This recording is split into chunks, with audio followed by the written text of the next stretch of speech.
আসসালামু আলাইকুম রহমতুল্লাহ। আজকে আমি আপনাদের সাথে আমার জীবনের বা আমাদের খামারের একটা দুঃখজনক ঘটনা শেয়ার করব।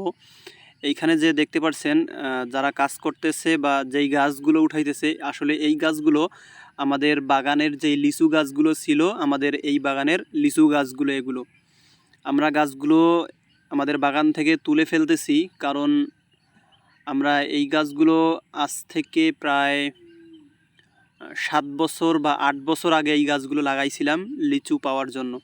আর আমাদের এই গাছগুলোর জাত হইতেছে চায়না থ্রি গাছ। আর চায়না থ্রি লিচুটা ভালো, সে কারণে আমরা গাছগুলো লাগাইছিলাম। কিন্তু গাছগুলো লাগানোর পরে আমরা লাগানোর তৃতীয় বছর, মানে লাগানোর পরে 3 নম্বর বছরে আমরা লিচু ভালো পরিমাণে পাইছিলাম। মনে করছিলাম যে এইবার থেকে হয়তো বা আমরা প্রতিবার ভালো লিচু পাবো, কিন্তু আমাদের আশাই থেকে যায়। আমরা শুধু তৃতীয়বার লিচু বিক্রি করতে পারছি 46,000 টাকার মতো।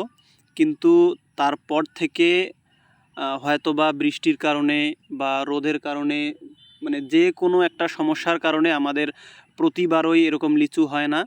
কিন্তু গতবার আমরা অনেক চেষ্টা করছি আমাদের বাগানে লিচু ফলানোর জন্য। সেই কারণে আমরা আগে থেকেই লিচুর গাছের ডাল কেটে দিয়েছিলাম। তারপরে যেগুলো ঘাস মারা ওষুধ, পোকা মারা ওষুধ, যাবতীয় যত্ন করার পরেও দিন শেষে দেখা যায় যে লিচুর সময় লিচু হয় না বা মুকুল আসে, ঝরে পড়ে, এরকম হয়। কিন্তু গতবার পরিবারের সবাই মিলে একটা আলোচনা করলাম যে এইবার যদি লিচু হয় তাহলে আমরা গাছগুলো রেখে দিব, আর যদি লিচু না হয় তাহলে আমরা গাছগুলো কেটে ফেলবো, যতই কষ্ট হোক না কেন। আর এভাবে জমি বন্ধ করে রাখার তো কোনো প্রশ্ন আসে না। সে কারণে আমরা এবারও যথারীতি আমরা অনেক চেষ্টা করছি আমাদের বাগানে লিচু ফলানোর জন্য। আগে থেকে আমরা অনেক মানুষের পরামর্শ নিয়েছিলাম, যারা লিচু ফলায় তাদের পরামর্শ নিয়েছিলাম, এবং অনেক লিচু বাগান ঘুরতেও গেছিলাম যে তাদের লিচু হয় কি না। কিন্তু অনেক বাগানে দেখলাম যে এক বাগানেই 2 রকম জাত আছে, একটা হচ্ছে আপনার দেশি লিচু এবং আর একটা চায়না থ্রি লিচু। কিন্তু দেশি লিচু একদম ঝোপায় ঝোপায় হয়েছে, আর চায়না থ্রি লিচু দেখা যায় যে কোনো গাছে 10টা, 15টা, 20টা এরকম। এইটা আসলে আমাদের আবহাওয়ার কারণে নাকি অন্য কোনো কারণে, এটা এখন পর্যন্ত আমরা বুঝতে পারিনি। আমরা যে লিচু বাগান করার আজকে প্রায় 8 থেকে 9 বছর হইতেছে, আমরা এখন পর্যন্ত বুঝতে পারি নাই। সেই কারণে পরিশেষে আমাদের গাছগুলো তুলে ফেলতে হইতেছে। যাই হোক, মনে কষ্ট বা দুঃখ নিয়ে আমাদের কোনো লাভ বা ক্ষতি হবে না।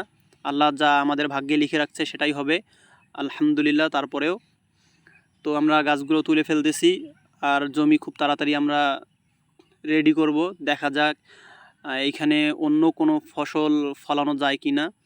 আর আপনারা সবাই একটু কমেন্ট করে যাবেন কি ফসল ফলালে বা বর্তমান যে মৌসুম চলতেছে এই মৌসুমে কোন ফসল ফলালে আমরা একটু লাভের মুখ দেখতে পারি বা লাভবান হইতে পারি। আপনারা একটু সবাই কমেন্ট করে জানাবেন। আর আজকের ভিডিও এই পর্যন্তই। আসসালামু আলাইকুম ওয়া রাহমাতুল্লাহি ওয়া বারাকাতুহু।